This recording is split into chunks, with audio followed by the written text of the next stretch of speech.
Hello students, आज के class में आप लोग यूनिट 2 सॉल्यूशन पढ़ने जा रहे हैं। तो सॉल्यूशन का first of all introduction class मैं देने जा रहा हूँ। इस चैप्टर का जो भी इम्पोर्टेंट टॉपिक्स होगा उसको भी बताते हुए मैं ये चैप्टर समाप्त करूँगा। तो सबसे पहला टॉपिक के रूप में आप पढ़ने जा रहे हैं सॉल्यूशन। घोल या विलयन, इसको हिंदी में बोला जाता है। सॉल्यूशन दो या दो से अधिक सब्सटेंस का, पदार्थों का होमोजीनियस मतलब समांगी मिश्रण होता है। घोल दो या दो से अधिक पदार्थों का समांगी मिश्रण होता है। Solution is a homogeneous mixture of two और मोर सब्सटेंस। जैसा कि आप गर्मी के दिनों में अक्सर चीनी पानी का घोल या विलयन, जिसको आप शरबत कहते हैं, बनाया करते हैं, जिसमें चीनी एज ए सॉल्वेंट होता है और पानी एज ए सॉल्वेंट होता है। यानी वाटर जो सॉल्यूट होता है, वाटर जो सॉल्वेंट होता है, और जो चीनी एज ए सॉल्यूट मतलब जिसको घोला जाता है वो घुल्य होता है, और जिसमें घोला जाता है वो घोलक या विलायक कहलाता है। तो solute the substance which is dissolve, घुल्य उसको कहते हैं जिसको घोला जाता है, और the substance in which dissolve to any substance is called solvent, जिसको डिजॉल्व करते हैं। सॉल्यूट और सॉल्वेंट को एक और तरह से आप डिफाइन कर सकते हैं। सॉल्यूशन यानी घोल या विलयन का वह अवयव जो कम मात्रा में होता है वो कहलाता है घुल्य या सॉल्वेंट, और जो अधिक मात्रा में होता है वो कहलाता है सॉल्वेंट। तो इस तरह से सॉल्यूशन के बारे में आपने डिफिनेशन जाना कि solution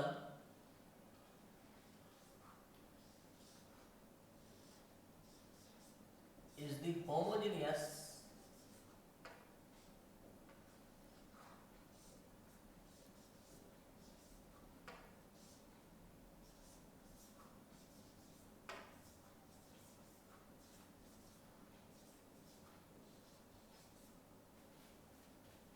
mixture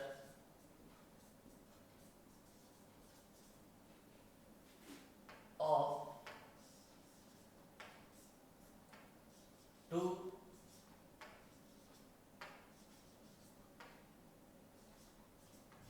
solution is the homogeneous mixture of two or more than two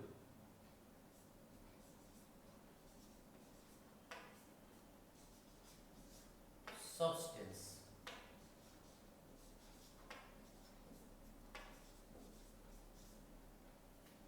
Solution is the homogeneous mixture of two or more than two substance. आपको बता दें कि किसी भी सॉल्यूशन के, किसी भी घोल के दो अवयव होते हैं, दो कंपोनेंट्स होते हैं। एक होता है सॉल्यूट और एक होता है सॉल्वेंट। तो इसके आधार पर आप बोल सकते हैं there are two components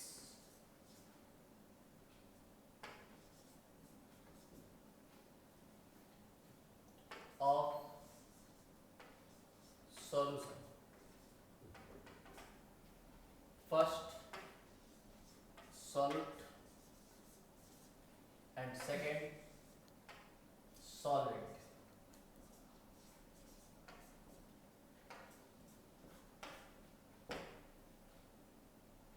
solute यानी घुल्य और सॉल्वेंट यानी घोलक या विलायक, इस दोनों के कॉम्बिनेशन से बनता है आपका सॉल्यूशन। तो ये था इंट्रोडक्शन, परिचय सॉल्यूशन के बारे में। और अब आप सॉल्यूशन के टाइप के बारे में स्टडी करेंगे। तीन बेसिस पर बारी बारी से हम सॉल्यूशन के टाइप का डिस्कशन करेंगे। पहला टाइप कंपोनेंट की संख्या के आधार पर, दूसरा type on the basis of amount of solute and solvent, solute और सॉल्वेंट के अमाउंट के आधार पर, और तीसरा सॉल्यूशन का टाइप सॉल्यूट और सॉल्वेंट के फिजिकल स्टेट, या सिर्फ कह सकते हैं कि सॉल्वेंट के फिजिकल स्टेट के अलावा। तो आइए पहला सॉल्यूशन का टाइप का स्टडी करते हैं।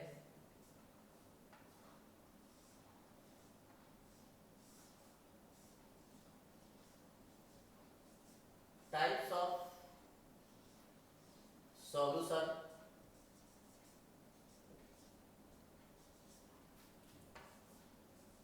on the basis of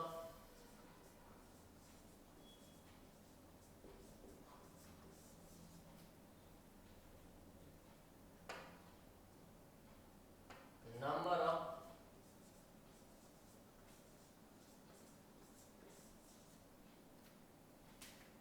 components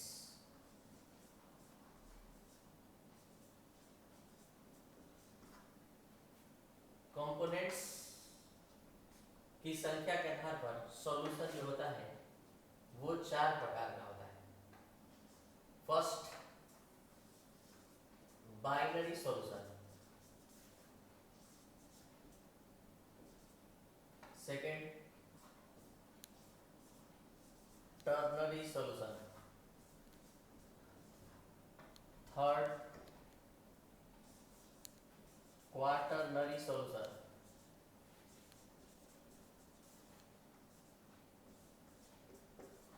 और फोर्थ, पॉलीनरी सॉल्यूशन। एक बार फिर से बता दें, हम लोग कंपोनेंट की संख्या के आधार पर सॉल्यूशन के टाइप का यहाँ स्टडी करने जा रहे हैं। तो इसके आधार पर सॉल्यूशन के 4 टाइप होते हैं, बाइनरी, टर्नरी, क्वार्टरनरी, पॉलीनरी। इसी को हिंदी में द्विअंगी, त्रिअंगी, चारअंगी और बहुअंगी बोला करते हैं। तो पहले हम स्टार्ट करते हैं binary solution. Binary solution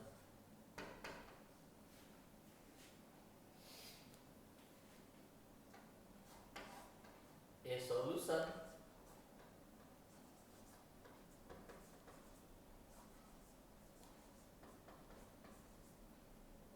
which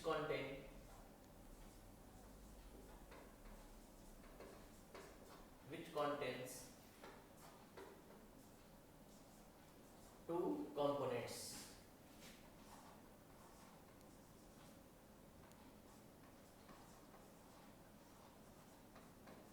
A solution which contains 2 components is called binary solution. वैसा सॉल्यूशन जिसके एक मतलब 2 कंपोनेंट होते हैं, जैसे चीनी पानी का सॉल्यूशन। तो चीनी और पानी, शुगर और वाटर, 2 कंपोनेंट हुए। अगर हम चीनी पानी के साथ सॉल्ट ऐड कर दिए तो वो टर्नरी सॉल्यूशन हो गया, यानी 3 कंपोनेंट वाला सॉल्यूशन। अगर चीनी यानी शुगर, वाटर, सॉल्ट और साथ साथ ग्लूकोज भी ऐड कर दिए तो वो हो गया क्वार्टरनरी सॉल्यूशन। और वैसा सॉल्यूशन जिसमें आप 4 से अधिक कंपोनेंट मिलाते हैं वो कहलाएगा पॉलीनरी, यानी बहुअंगी।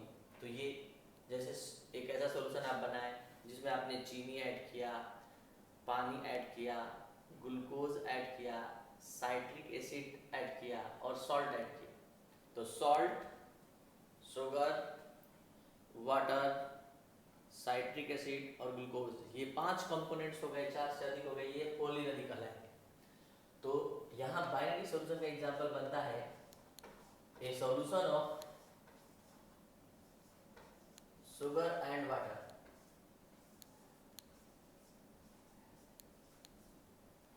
उसी तरह second, ternary.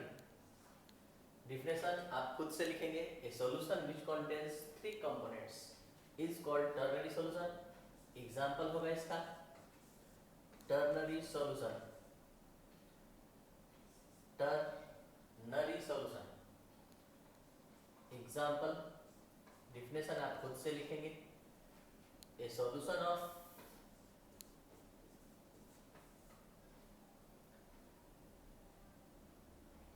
Sugar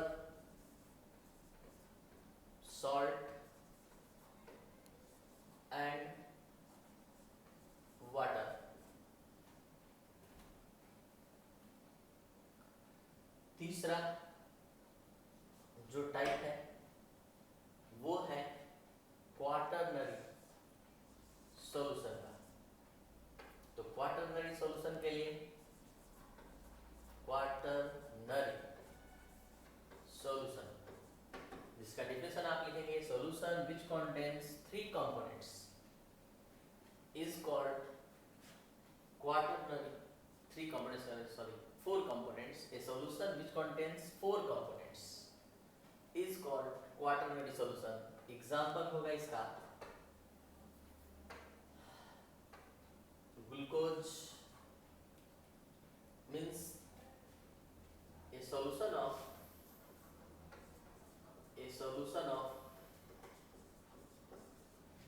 glucose, salt, sugar and water, ये क्वाटरनरी होगा। और पॉलिनरी, a solution which contains more than four components is called polymery solution. Example, a solution of glucose, salt, sugar, citric acid and water, तो ये हो जाएगा polymer. तो इस तरह से आज आप पढ़े कंपोनेंट्स की संख्या के आधार पर सॉल्यूशन का टाइप। आपको बता दें कि हमारा ये video class lecture, YouTube class lecture जो है, ये पहली बार यूट्यूब के दुनिया में एक जबरदस्त क्रांति लेकर आने जा रहा है, जिसमें एक ही वीडियो लेक्चर में पूरे भारतवर्ष के, पूरे हिंदुस्तान की हिंदी और इंग्लिश दोनों मीडियम के स्टूडेंट एक साथ पढ़ेंगे और कोई प्रॉब्लम हम नहीं होने देंगे। जहाँ प्रॉब्लम होगा थोड़ा सा भी, वहाँ तुरंत अलग क्लास दोनों के लिए प्रोवाइड किया जाए। ऐसे हिंदी मीडियम के स्टूडेंट के लिए ये फिर से 1 से 2 मतलब मिनट में आप देख सकते हैं और आपको हर एक बात समझ में आएगा। घोल दो या दो से अधिक पदार्थों का समांगी मिश्रण होता है। किसी घोल के दो अवयव होते हैं, घुल्ले और घुलक। जिसको डिजोल्व करते हैं घुल्ले, जिसको घोलते हैं वो घुल्ले, और जिसमें घुला जाता है वो घुलक। घुल्ले और घुलक मिलकर विलयन या घोल का निर्माण करता है। अवयवों की संख्या के आधार पर घोल के प्रकार द्विअंगी, त्रिअंगी, चारअंगी, बहुअंगी। द्विअंगी वैसा घोल जिसमें दो या दो अवयव स्थित होता है, द्विअंगी घोल कहलाता है। ग्लूकोज जैसे एग्जाम्पल के तौर पर एक ग्लूकोज एवं जल का विलयन। त्रिअंगी घोल का एग्जाम्पल सेम वे में लिखेंगे, वैसा घोल जिसमें 3 अवयव स्थित होता है, त्रिअंगी घोल कहलाता है। एग्जाम्पल हमने लिख दिया है, चीनी, नमक एवं जल का विलयन। चारअंगी घोल, डिफिनेशन आप खुद से लिखेंगे, वैसा घोल जिसमें 4 अवयव स्थित होता है, चारअंगी घोल कहलाता है। एग्जाम्पल के तौर पर चीनी, नमक, ग्लूकोज एवं जल का विलयन। बहुअंगी घोल का डिफिनेशन आप लिखेंगे, वैसा घोल जिसमें 4 से अधिक अवयव स्थित होते हैं, बहुअंगी घोल कहलाता है। एग्जाम्पल के तौर पर चीनी, नमक, ग्लूकोज, साइट्रिक एसिड और जल का विलयन। तो इस तरह से आपका फर्स्ट टॉपिक आज कंप्लीट हुआ, types of solution on the basis of number of components. ये क्लास लेक्चर एक बार फिर से बता दें, इस तरह से हम प्रोवाइड करेंगे कि आपको पूर्ण रूप से संतुष्टि होगा। जैसे मान लीजिए क्लास के लास्ट में एक सिंपल सा अगर सवाल करते हैं कि बताइए कि चीनी, पानी और साइट्रिक एसिड मिलाकर अगर कोई सॉल्यूशन बनाया गया तो वो कौन सा सॉल्यूशन कहलाएगा। तो तुरंत क्लिक करेगा माइंड में कि 3 कंपोनेंट्स हैं, टर्नरी होगा, त्रिअंगी होगा। तो कहने का मतलब है कि जो भी कॉन्सेप्ट होंगे वो एकदम क्लियर होंगे। और क्लास के अंत में एक बार फिर से आप लोग से रिक्वेस्ट कि आप पूरे वीडियो लेक्चर को ठीक से देखने के बाद, समझने के बाद ही क्लास नोट्स बनाएं। और थोड़ा सा हमारे हेल्प के लिए इस वीडियो लेक्चर को ज़्यादा से ज़्यादा जितना हो सके हमारे हेल्प के लिए, अपने क्लास के प्रोग्रेस के लिए आप शेयर जरूर करें। Thank you.